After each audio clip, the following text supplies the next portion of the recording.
Let's get started with our first news. Putting his welterweight crown on the line next weekend, JDM has revealed he has a dream finish in mind for Islam Makhachev in the Big Apple. Returning to action for the first time since toppling Belal Muhammad earlier this year, Australian star JDM will headline UFC 322 in a clash with former pound-for-pound best Islam Makhachev. And putting his promotional perfect run in the octagon on the line against Makhachev, JDM now has the chance to bring an end to the current longest winning streak in the UFC. Entering the red corner for the first time as gold holder, JDM has outlined an ideal game plan for Makhachev, which he believes will lead to a dream finish. Having faced a high-level wrestler in his fight with Belal Muhammad, JDM admitted he's expecting a similar onslaught of grappling attacks from Makhachev and their pairing. However, when picturing the perfect outcome for his clash with the dominant former lightweight champion, JDM claimed he envisions breaking the Russian en route to a phenomenal knockout win. "I see it going similar to the Belal fight," JDM said during UFC 322 Countdown. "Islam will try a few more takedowns, but I've got to stay composed, keep my footwork sharp, and look for that opening to land something spectacular." JDM also explained that his approach is to stay busy and pressure Makhachev constantly, forcing him into mistakes. "I want to test his cardio, make him uncomfortable, and make him react to my pace," he said. "Once I see that opening, it's all over. That's when the dream finish happens, and I'm ready for it." Despite Makhachev's reputation for grappling dominance, JDM exuded confidence in his striking and ability to handle the takedown attempts. He believes that mixing angles, staying unpredictable, and capitalizing on small windows will be the key to his strategy. With the welterweight belt on the line and a chance to halt one of the UFC's most impressive streaks, JDM is ready to put on a show that fans will never forget. This is more than just a fight. It's a chance to make history in front of a global audience, and JDM is prepared to leave it all inside the octagon. Move on to another news. One of the leading contenders for the lightweight crown, the division currently ruled by the Spanish-Georgian champion, Arman has now named the opponents he believes must be conquered before being regarded as one of the greatest fighters in history.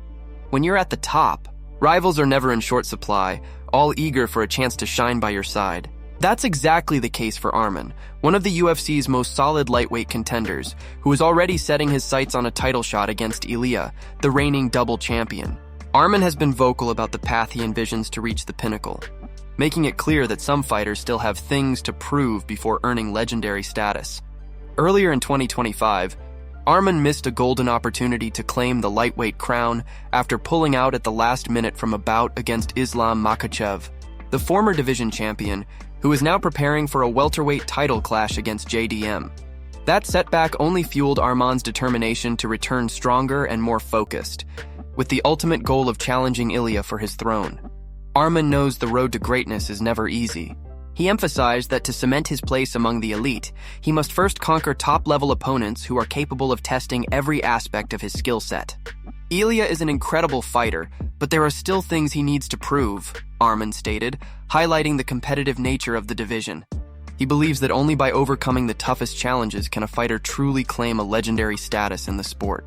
Arman's mindset is clear. Preparation, patience, and precision will be key in any battle he faces on the way to the title. He's not only focused on winning, but on dominating, sending a message to the entire lightweight division that he is a force to be reckoned with. By carefully selecting his fights and capitalizing on every opportunity, Arman aims to make his mark as a true contender for history in the octagon. Fans can expect Arman to approach each matchup with intensity, technical brilliance, and relentless drive, knowing that the road to Ilia's crown is lined with formidable opponents who will test his resolve. With his sights firmly set on the lightweight title, Arman is ready to show the world that he belongs at the very top of the sport, leaving no doubts about his skills, heart, and championship-caliber potential. Move on to another news. Rockhold has admitted that he underestimated Alex Pereira, a fighter who has consistently proven himself at the highest level.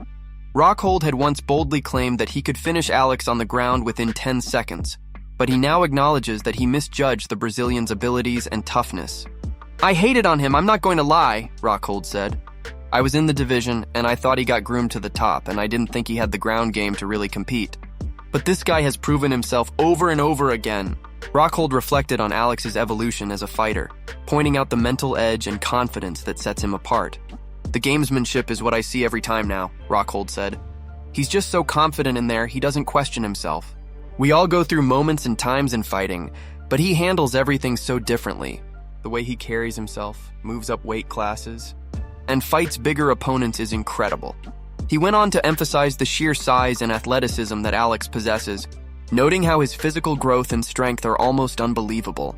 Like, it doesn't even make sense how big he can get, Rockhold explained. You're talking to a guy who made middleweight, and now he's going to heavyweight, weighing 240 pounds. He doesn't look small. He looks bigger and bigger, and it just doesn't make any sense. Rockhold highlighted that Alex's rising confidence is matched by his continual improvement, especially on the ground. He just gets more and more confident, and I'm sure he's getting better and better on the ground too, Rockhold added. Every time he steps into the octagon, he demonstrates his skill set, his composure, and his ability to handle pressure. He's a true fighter who keeps evolving and adapting, and that's what makes him so dangerous. Reflecting on his earlier misjudgment, Rockhold admitted that his initial assumptions about Alex were completely off. I underestimated him, and I've learned from that, he said. He's a complete fighter now, and it's impressive to watch him grow. His confidence, his power, his technique, everything continues to improve, and he's proving it at every level of competition. With his combination of size, skill, and confidence, Alex Pereira has become one of the most formidable forces in combat sports, leaving no doubts about his place among the elite. Rockhold's acknowledgement only reinforces just how far Alex has come, transforming from a fighter some doubted to one who commands respect from even the most seasoned veterans. Move on to another news. Jon Jones has a major advantage over Alex Pereira, and the potential matchup between the two has been generating serious buzz ahead of the UFC's White House card next year. While it remains to be seen if the fight will actually happen, Michael Bisping has made it clear that he believes Jones would get his hand raised. Jones has been pushing hard for a spot on the historic card, despite Dana White suggesting there's a better chance of him never dropping the F-bomb again at a press conference. Pereira has also called for the All-Star fight, adding fuel to the speculation surrounding the matchup. Bisping recently broke down the fight on his YouTube channel, highlighting Jones's superior wrestling and ground game as a major factor. Let's be honest, he beat Sergon by taking him down, and he would probably take down Alex Pereira, Bisping said. It's one of those matchups that would favor Jon Jones. He's had a legendary career, he's very well-rounded, and for all those people questioning his skills, he went out there and beat God. He beat him easy. And yes, Tom was having a tough time in that first round against Silgard, but all fights are different. MMA math does not stack up. Bisping also addressed Jones's criticism of Tom Aspinall, who Jones had called a quitter due to a TKO loss to Curtis Blades and a submission defeat earlier in his career. Bisping disagreed strongly, defending Aspinall's decisions inside the octagon. After the Gone fight, he still couldn't see for days. To call the man a quitter is not really fair, Bisping explained.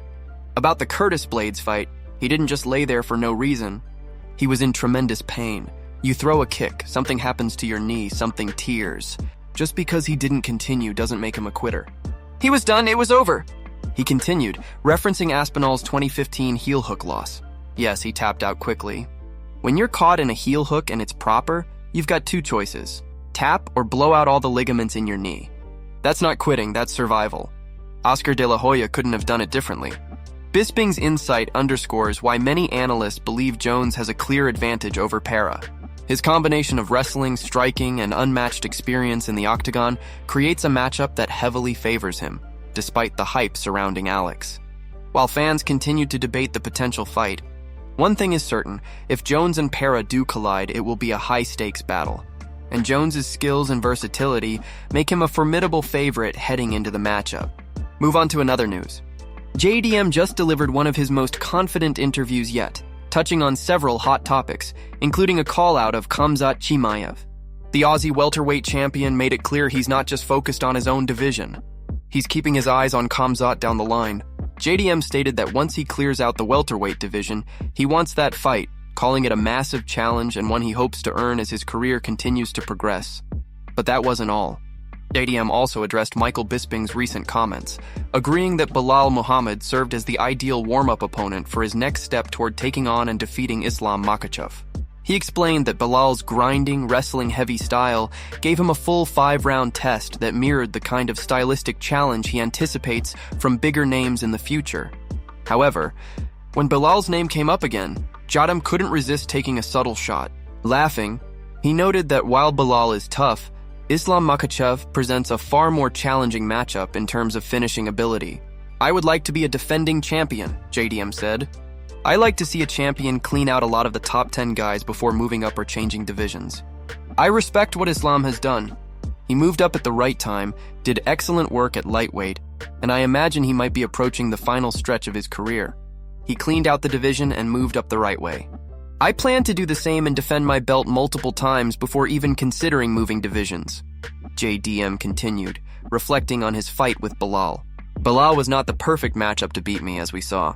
He even thought he won that fight, so you have to take everything he says with a grain of salt. I don't really listen too much to what Belal says, to be honest. Of course, Islam is a better finisher than Belal, and that's why he presents a completely different challenge inside the octagon."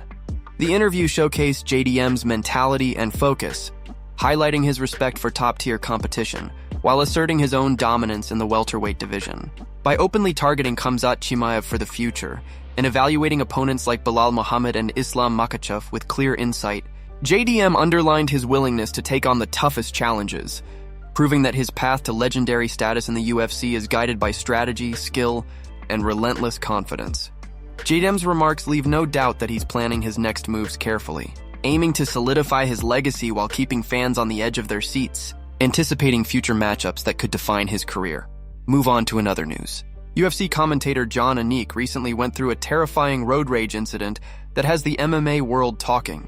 While driving, Anik found himself caught in a confrontation that escalated to a death threat, with the other driver even pulling a knife and pointing it directly at him. Known as one of the calmest and most level-headed figures in MMA, Anik wouldn't start trouble with anyone, which made the situation all the more shocking. Fans quickly expressed concern and rallied around him on social media, showing support for the beloved commentator and highlighting just how dangerous road rage can be, even for respected public figures. Anik recounted the story with his usual composed demeanor, describing how surreal the entire experience felt and how grateful he was to walk away unharmed. "On Sunday I was driving," he said. "I was at a stop sign, going down a hill at 25 miles per hour. I didn't believe I was tailgating this gentleman, but he slammed on his brakes. I literally had to slam on mine and ended up just 2 inches from him. He got out of his car and asked me to roll down my window. I was thinking to myself, I always tell people to wear sneakers, not flip-flops, and here I am in flip-flops in Connecticut. I couldn't exactly run or fight if I needed to," Anik continued, explaining the escalating confrontation. "So he says, 'Roll down your window.' I rolled it down a little bit and he asked, 'Can you tell me why you're so far up my B-card ass?' I told him, 'Oh, I'm sorry.' 'I didn't think that was the case.' He said, 'Well, you better back the crouster up,' and then pulled out one of those switchblade knives and said, 'Or I'll stab you in your your neck.' After that, he walked back to his car with his knife drawn. That kind of shook me up. The incident has sparked conversations about personal safety and the unpredictable nature of road rage, reminding everyone that dangerous situations can happen to anyone. Despite the frightening experience, Anik's calmness and clear thinking helped him navigate the encounter safely. The MMA community quickly rallied behind him, demonstrating their support both in and out of the octagon. Fans continue to praise Anik for his professionalism and composure, reinforcing his reputation as one of the most respected voices in MMA, capable of handling even the most shocking situations with poise and resilience. This incident serves as a reminder of the dangers of the road and the importance of staying alert, calm, and prepared in moments of unexpected conflict. Move on to another news. Dana White has finally addressed Jon Anik's recent road rage altercation, offering fans a reality check while giving insight into the challenges of being a public figure. Many observers suggested that Anik's decision to apologize to the aggressive driver may have unintentionally fueled the escalation, giving the other person more confidence to act recklessly. White emphasized that being in the public eye, especially in the UFC, often means dealing with unpredictable behavior from strangers, and navigating such situations requires both caution and awareness. White reflected on his own experiences, highlighting how the world has changed in terms of personal safety and public encounters. "When I was growing up, I'm 56 now, they put people in Fats nut houses, okay? When you were nutty, you went away. We didn't run into a lot of nutty people back then," he explained. He pointed out that public figures like Anik, himself, or anyone in a similar position inevitably face confrontations that test patience and composure. If you're in a position like Anik, me, you, anybody else, you've got to be able to take your lumps on any given day. Some people have a hard time dealing with it, but it's part of life. White stressed that while the incident with Anik was serious and alarming, it shouldn't overshadow his professionalism or his reputation. Instead, it serves as a reminder of the challenges athletes and media personalities face outside the octagon, where even a routine drive can turn into a dangerous situation in an instant. He also reminded fans that public figures often must stay calm under pressure and remain aware of their surroundings at all times. Dana drew attention to the unpredictability of human behavior and the importance of managing encounters responsibly. Everybody has their good days and their bad days, he said. Situations like these remind us that no matter how careful or calm you are, sometimes people overreact, and you have to be prepared for it. White's comments reinforced the idea that incidents like Anik's are not unique, but part of a broader reality for anyone in the spotlight. Fans quickly shared their support for Anik, understanding that his calm response and professionalism helped him navigate a terrifying moment. The discussion also sparked broader conversations about road rage, personal safety, and how public figures handle unexpected threats, showing the MMA community's respect and concern for those who dedicate their lives to the sport, both inside and outside the octagon.